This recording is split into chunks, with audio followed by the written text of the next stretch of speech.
নমস্কাৰ, মই অচিনী কছাৰী আৰু আপোনালোকে চাই আছে সোণোৱাল মিক্সাৰ। আমি অসমৰ জনপ্ৰিয় ইউটিউবাৰ হিচাপে আমি সকলোৱে ডিম্পুক জানো, বিকাশক জানো আৰু মুস্তাফিজুৰক জানো আৰু অসমৰ অন্যান্য ইউটিউবাৰসকলৰ বিষয়েও জানো আৰু তেওঁলোকৰ মাহেকীয়া উপাৰ্জনৰ বিষয়েও জানো।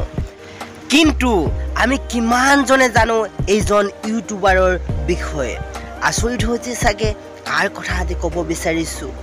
হয়, আজি মই সেইজন ইউটিউবাৰৰ বিষয়ে ক'বলৈ বিচাৰিছোঁ যাৰ মাহেকীয়া উপাৰ্জন প্ৰায় 5-6 लाख टका। So hey guys, news boy here है ना। तो बहुत सारे लोग ऐसा अपडेट्स वगैरह पूछ रहे थे, तो क्या है क्या थंबनेल तो देख लिया होगा, थंबनेल एकदम सैड वाला है, पता नहीं क्या ही हो गया। ऐसा कुछ भी नहीं है भाई, व्यूज चाहिए भाई। দেৰি নকৰি ক'ব বিচাৰিছোঁ যে সেই চেনেলটোৰ নাম নিউজ বয়। এই নিউজ বয় নামৰ ল'ৰাজন আমাৰ অসমৰে ওদালগুৰি জিলাৰ হয়। অসমৰ 80% লোকেই নাজানে যে এই জনপ্ৰিয় ইউটিউবাৰজন আমাৰ অসমৰে বুলি। ভাৰতৰ জনপ্ৰিয় ইউটিউবাৰসকলৰ সৈতে সম্পৰ্ক থকা আমাৰ অসমৰ এই ইউটিউবাৰজনৰ প্ৰকৃত নাম মিলন শৰ্মা। ওদালগুৰিৰ মিলন শৰ্মাই ইউটিউবত আত্মপ্ৰকাশ কৰিছিলে 2019 চনৰ 10 মাৰ্চ তাৰিখে আৰু ভাৰতৰ জনপ্ৰিয় ৰোষ্টাৰ কেৰী মিনতিৰ ওপৰত এটা ভিডিঅ' কেৰী মিনতি ক্ৰাইট নামৰ এটা ভিডিঅ' বনাই মিলন শৰ্মাই জনপ্ৰিয় হৈ পৰিছিল গোটেই ভাৰতত। মিলন শৰ্মা জন্ম হৈছিল 1998 চনৰ 28 জুনত। মিলন শৰ্মাই বিশেষকৈ ইউটিউব কমিউনিটিৰ ওপৰত বাতৰি দিয়ে।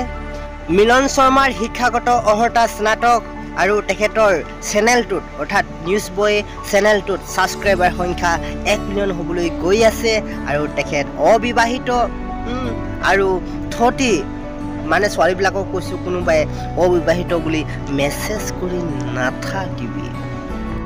অসমৰ মানুহে আমাৰ অসমৰ ইউটিউবাৰসকলক যিদৰে জানে, কিন্তু নিউজ বয়ক 80% মানুহে নেজানে বুলি মই জানো আৰু সেইকাৰণে ছুটিকে এই ভিডিঅ'টো বনালোঁ। আৰু থটি মোৰ চেনেলটো মানে যিসকলে ছাবস্ক্ৰাইব কৰা নাই সিহঁতে ছাবস্ক্ৰাইব কৰি দিবে আৰু ওচৰত থকা ঘণ্টা বিলটো বজাই দিবে আৰু তেতিয়াহে আপোনালোকে মোৰ ভিডিঅ'বিলাক পাই থাকিব আপলোড দিয়াৰ লগে লগে। আৰু নতুন এটা ভিডিঅ' লৈ আপোনালোকৰ মাজলৈ আহি আছোঁ, झुकेगा नहीं। यार प्लीज़ प्लीज़ प्लीज़ फॉलो करके रख देना। मैंने अकाउंट बनाया, लिंक मैंने डिस्क्रिप्शन में दे दिया, ऑल्सो यूज़र नेम मैं यहाँ पे लगा दूँगा, वहाँ पे जाके प्लीज़ फॉलो कर देना यार, अच्छा लगेगा।